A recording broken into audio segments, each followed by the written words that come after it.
Sælverið, í þessum þætti ætla ég að sýna ykkur aðeins eitt alls skemmtilegasta tólið eða verkfærið sem að Photoshop og önnur myndlistaforrit bjóð upp á. Það er pensilinn hérna.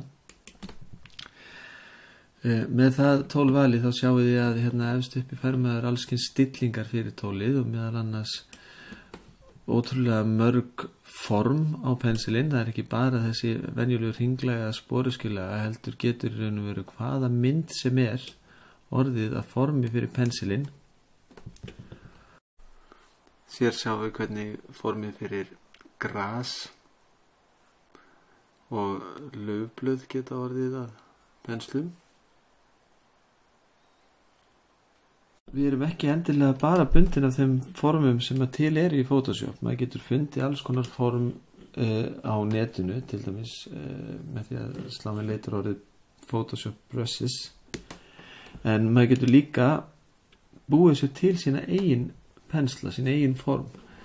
Ég er til dæmis hérna með mynd af fugli og það er ekkert stórkostlegt mál að breyta honum í pensil.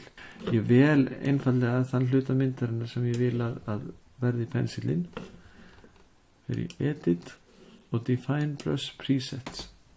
Og hérna sjáum við að myndin er orðin svart-hvít og ég get gefið henni nafn fugl. Ok, og ég fer aftur yfir í myndina mína, vel pensilinn og get ég séð hérna að fuglinn er komin hérna sem pensil. Ég ætla að prófa að stimpla hann bara einu sinni hérna inn á myndina. Ég get náttúrulega að mála með honum líka. Sama gildir teikningar eins og til dæmis þetta. Ég teiknaði hérna með öðrum pensli reyndar, mynd af hjarta. Ég get gert nákvæmlega það sama með þetta.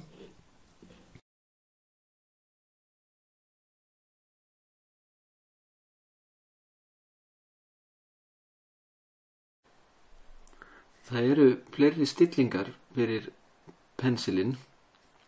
Maður fer í Window og velur Brushes og þá fær maður upp þessa palettu hér. Hérna getur maður breytt ýmsum stillingum.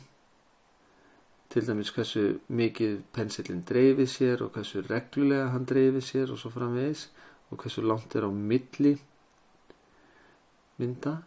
Þetta gefur manni gríðarlega skemmtilega möguleika í að hanna sinni eigin pensla. Þið ættu endilega að prófa að búa til ykkar listaverk með þessu tóli.